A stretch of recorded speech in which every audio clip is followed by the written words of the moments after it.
वृंदावन या बरसाना जाओ तो सोच समझ के जाना। पागलों की धरती है, दीवानों की धरती है, प्रेमियों की धरती है। दुनिया में दूसरी ऐसी कोई जगह नहीं। और यह प्रेम एक तरफा नहीं है। जितना प्रेम आप राधा रानी से और ठाकुर से करते हो, उतना ही प्यार वो आपसे करते हैं। और इस प्रेम का जवाब आपको मिल जाता है वहां जाकर के। ऐसा ही एक प्रसंग आपको सुनाने जा रहा हूं। अद्भुत प्रसंग है, आंखें बंद करके सुनिएगा, बड़ा आनंद आएगा। हरे कृष्ण दोस्तों, मैं हूं अनुज शर्मा। एक लड़की थी रमा, ठाकुर जी की अनन्य भक्त, राधा रानी की अनन्य भक्त। विवाह हुआ ऐसे परिवार में जो पूरा परिवार ठाकुर जी का भक्त, राधा रानी के भक्त। बड़ा अच्छा परिवार मिला, सुखमय जीवन मिला, जीवन में बहुत खुशियां थी। बस एक तकलीफ थी। बहुत साल बीत गए विवाह को, लेकिन संतान नहीं हुई। एक बार मोहल्ले की औरतें बरसाना जा रही थी, राधाष्टमी आने वाली थी, 8 दिन का टूर था। तो रमा की सास ने कहा कि बेटा, तू भी राधा रानी से मिला, तू भी बाके बिहारी से मिला।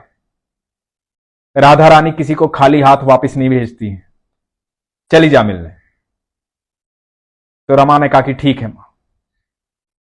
अगले दिन सुबह की ट्रेन थी। रात्रि में रमा को पैर में चोट लग गई। चोट थोड़ी गहरी थी। तो सास ने कहा कि बेटा तू रहने दे, क्योंकि बरसाना जाएगी, बरसाना बहुत सीढ़ियां चढ़नी पड़ेंगी, तब राधा रानी का महल आएगा। तू विश्राम कर ले, तुझे दिक्कत हो जाएगी। रमा ने कहा नहीं मां, मैं तो कई दिन से ये सोच रही हूं कि वहां राधा रानी से ऐसे मिलूंगी, ऐसे बातें करूंगी। अब तो मुझे बरसाना जाना है, अब तो राधा रानी से मिलकर आना है, मुझे जाने दो मां। तो सासू मां ने कहा कि ठीक है, जब तेरी जिद ऐसी है, तेरा प्रेम ऐसा है और तेरे अंदर से भाव आ रहा है वहां जाने का, तो जरूर जा। तो रमा सब सहेलियों के साथ, मोहल्ले की सब औरतों के साथ बरसाना पहुंची। बरसाना पहुंची तो सब सहेलियां सीढ़ियां चढ़ने लगी। रमा थोड़ा धीरे चल रही थी, पैर में चोट लगी थी, काफी सीढ़ियां चढ़ चुकी थी, पैर में दर्द हो रहा था। राधे राधे बोल रही थी, बार बार राधा रानी को याद कर रही थी, बड़े दिल से याद कर रही थी, बचपन से अनन्य भक्त थी। तो एक छोटी सी लड़की आई। रमा राधे राधे कर करके एक एक सीढ़ी चढ़ रही थी। छोटी सी लड़की ने आके कहा कि मैया, अटारी तक मैं छोड़ देती हूं। रमा ने कहा नहीं बेटा, मैं चली जाऊंगी। तो लड़की ने कहा नहीं मैया, मैं छोड़ दूंगी, चलो आओ, जिद नहीं करते, आपके पैर में चोट लगी है। और लड़की के साथ रमा ऊपर जाने लगी।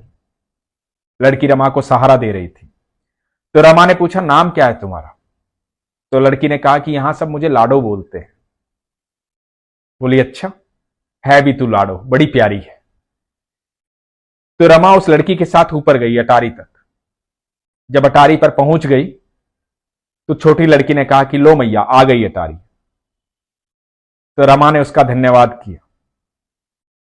धन्यवाद किया तो लड़की ने बोला कि मैया देखो, मैं तुम्हें ऊपर ले आई हूं, तुम मेरे लिए क्या लाई हो ये बताओ।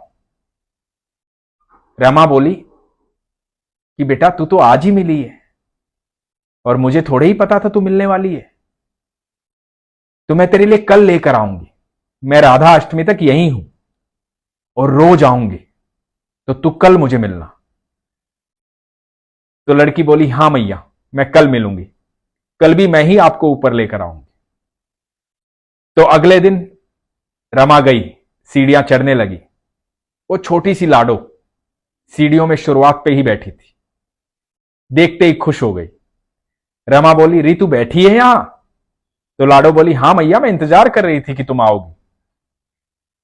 बोलो मेरे लिए क्या लाई? तो रमा ने उसके हाथ में चूड़ी और पाजेब दी।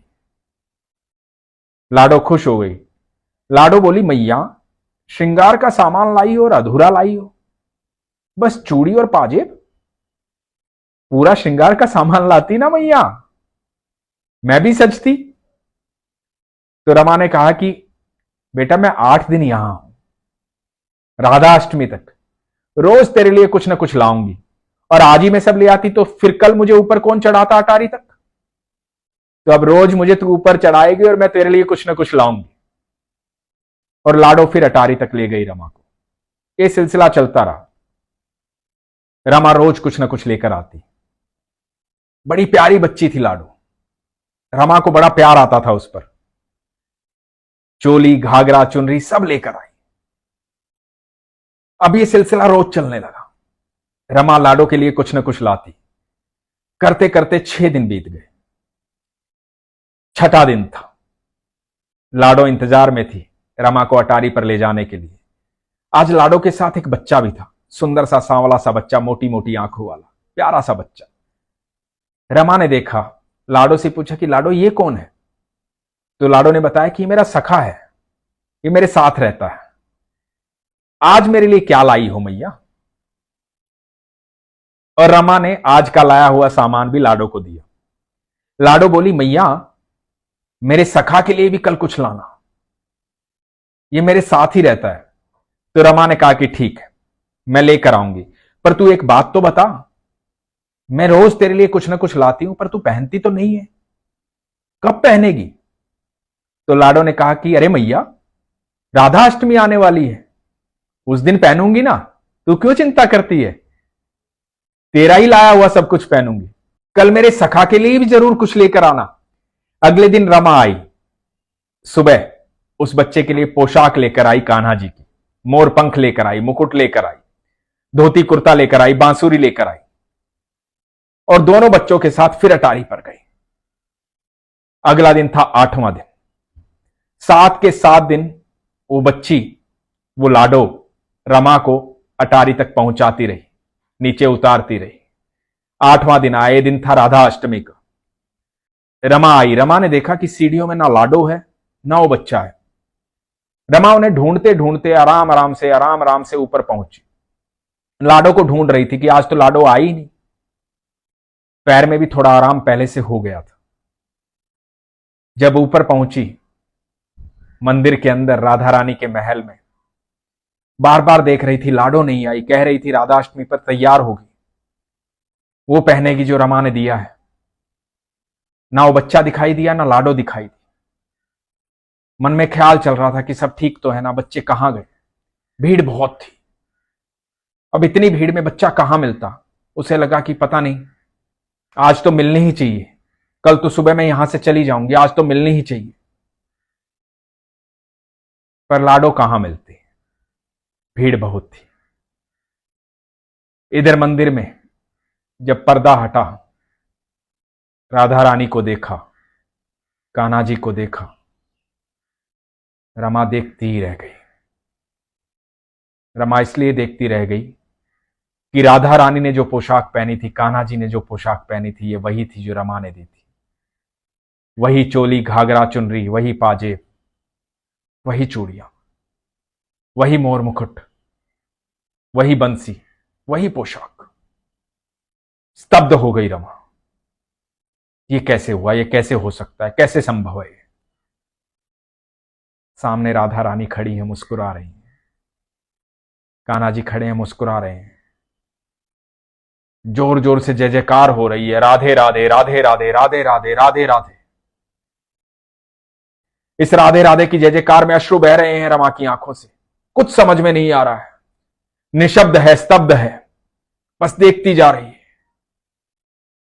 कुछ मन में नहीं आ रहा है, वहीं खड़ी रह गई।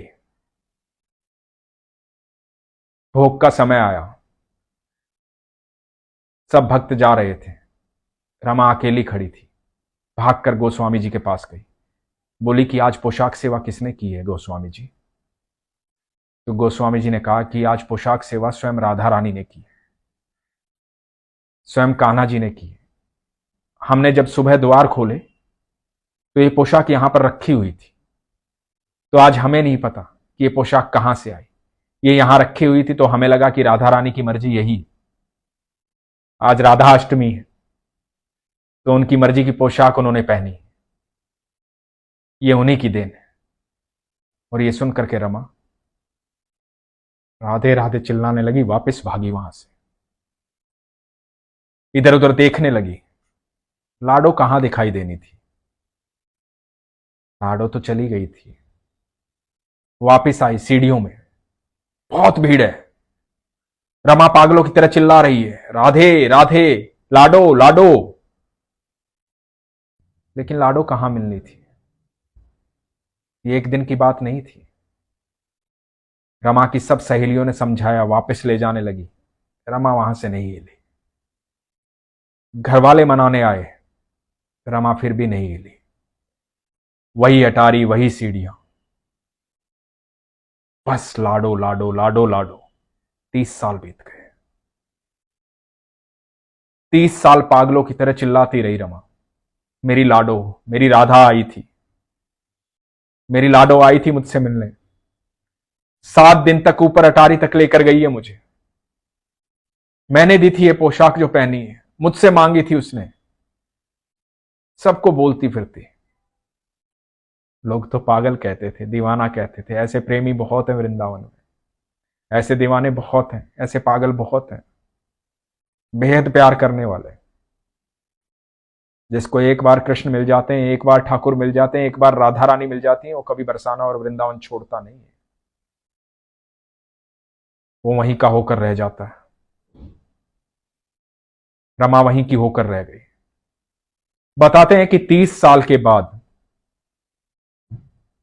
रमा ऐसे ही चिल्ला रही थी, रो रही थी। 30 साल हो गए थे रोते रोते। बताते हैं कि 30 साल के बाद रमा ऐसे ही रो रही थी, रोती रहती थी, राधा रानी को याद करती रहती थी। वो पल याद करती रहती थी जो राधा रानी के साथ बिताए थे। आई अटारी पर जाने के लिए, राधा रानी के महल की सीढ़ियां चढ़ने के लिए, और लाडो फिर से आई। रमा की उम्र बढ़ गई थी, वृद्ध हो गई थी। लाडो आई, लाडो बोली कि आओ मैया, मैं ले जाती हूं ऊपर तक, चलो मेरे साथ। और रमा देखती रह गई। वो सुंदर सी लाडो, हमारी राधा रानी, सामने खड़ी थी रमा के समक्ष। कहते हैं कि रमा वहीं पर राधा रानी में विलीन हो गई, अपने प्राण त्याग दिए। ऐसे दीवानों की नगरी है वृंदावन, ऐसे प्रेमियों की नगरी है वृंदावन। और जिसे ठाकुर जी मिल जाएं, जिसे राधा रानी मिल जाएं, और चाहिए क्या? सब कुछ तो वही है, वही सर्वेश्वर है, वही सब कुछ है। तो जब भी वृंदावन जाओ, बरसाना जाओ, तो सोच समझ के जाना, प्यार हो जाएगा। अपने विश्वास को मजबूत रखना। और ये प्रेम उन्हीं को होता है जिनके पास विश्वास होता है। इसलिए हमेशा कहता हूं, अपने विश्वास को मजबूत रखो, अपना ख्याल रखो। हरे कृष्ण।